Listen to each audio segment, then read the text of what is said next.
ब्रह्मचर्य स्वयं अपना ब्रह्मचर्य।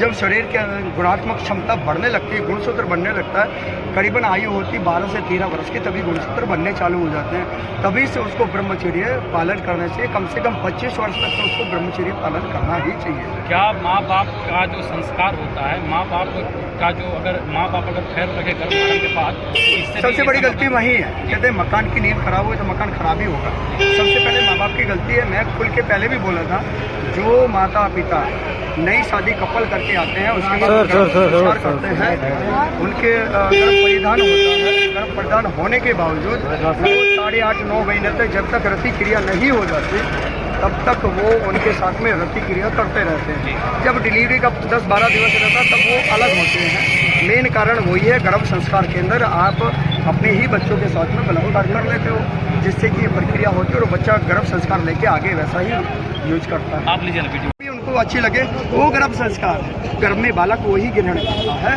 क्योंकि वो नाल से जुड़ा होता है।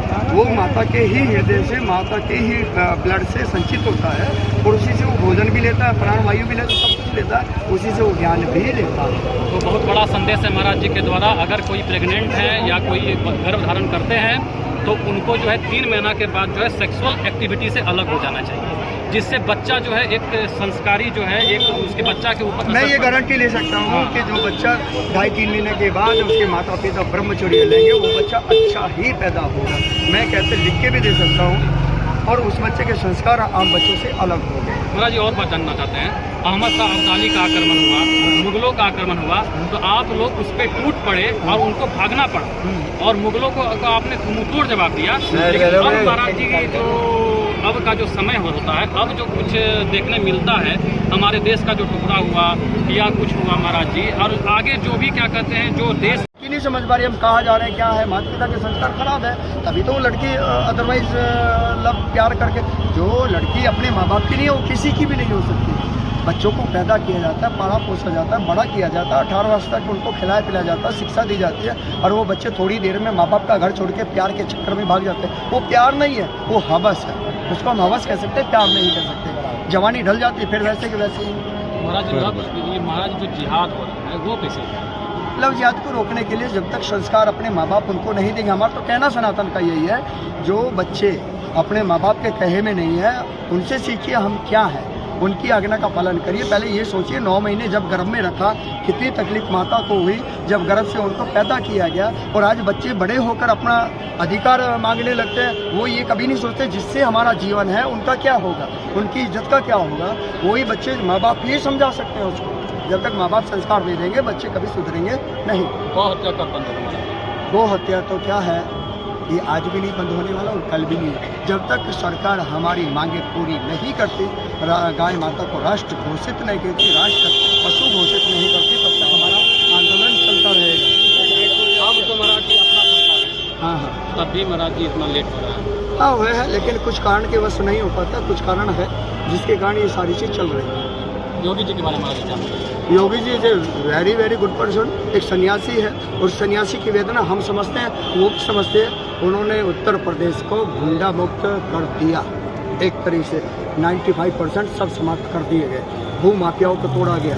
जो गरीब जनता के भूमि को अधिग्रहण कर लेता, किडनैप कर लेता, गुंडागर्दी करता, फिरौती मांगते, उन सबको नष्ट कर देगा। ऐसा नहीं होना चाहिए कि बाहुबली हो गया, गरीबों को सताना हो। योगी जी अच्छे हैं, उन्होंने अच्छे कर्म किए हैं, हम उनके सपोर्ट में हैं। अभी तक के सबसे अच्छे मुख्यमंत्री यूपी का बात करें योगी आदित्यनाथ, दिल से योगी जी। और प्रधानमंत्री की बात करें अभी तक तो मोदी जी।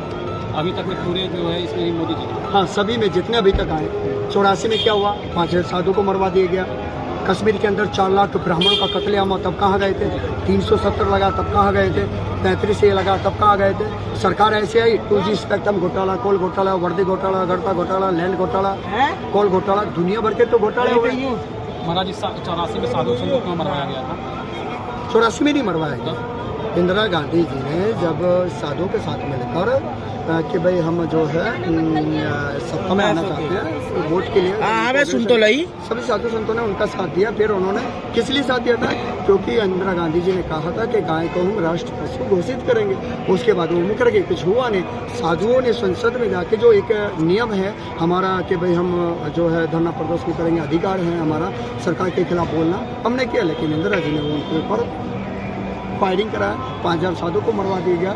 तो फिर हमारे गाय को भी, साधु संतों को भी, क्या कि हमारे उसमें जो ऋषि थे, जो अग्रेसर से जो वो कर रहे थे, शायद मेरा उनका नाम याद नहीं आ रहा, उन्होंने को फिर शराब देते कि जैसे तुमने साधु संतों का या गायों का कत्लेआम हुआ है या बच्चे साधु संतों का कत्लेआम हुआ, इसी तरह के आपको गोपाष्टमी को ही मरना पड़ेगा।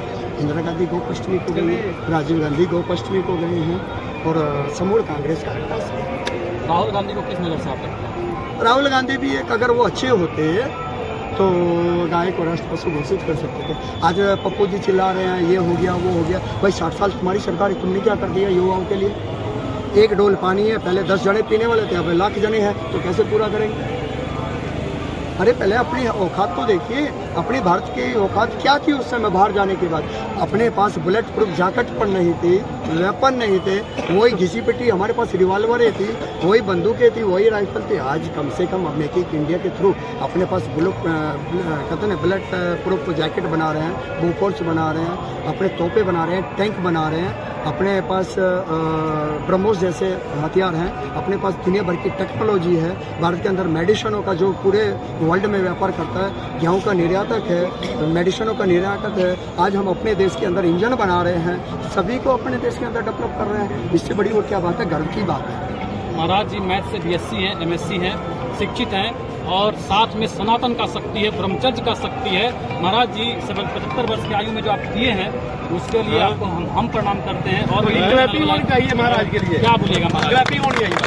आप क्या बोलेंगे? जो महाराज जी ने बोल दिया वही सही है, गलत कुछ नहीं बोला उन्होंने, सही है। 100% सहमत है, 100% सहमत है। एकदम महाराज जी जो सरकार के ऊपर जो हुआ वो सब जानते हैं, सारी दुनिया जानती है। बराबर। हर हर महादेव, महादेव, महादेव, नागा बाबा की जय, नागा बाबा की जय, सनातन धर्म की जय, सनातन धर्म की जय, हर हर महादेव। हम किसी विशेष पार्टी से नहीं है, हम किसी विशेष पार्टी ने, लेकिन देश हमारा है, हम टैक्स पेयर, हमें दुख लगता है। मेरी फैक्ट्री भी है, ऐसा नहीं है कि मैं वो नहीं करता हूँ, आदित्य में चला जाता है इसमें। हम टैक्स पेयर हैं, हमें दुख लगता है कि हमारे देश की ये दशा है, हमारा टैक्स का पैसा बर्बाद होता है। देश हमारा भी उतना ही। सबसे बड़ी बात ये बात भूल जाइएगा कि साधु संत जो है मंगा हुआ खाते हैं।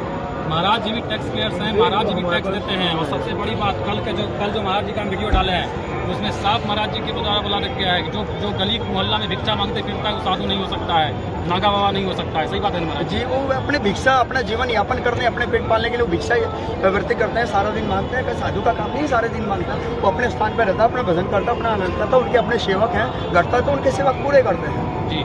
और महाराज जी का जो है मेरे ऊपर जो आशीर्वाद जो है बहुत दिन से बन गया। बहुत बहुत धन्यवाद महाराज। सभी का कल्याण हो।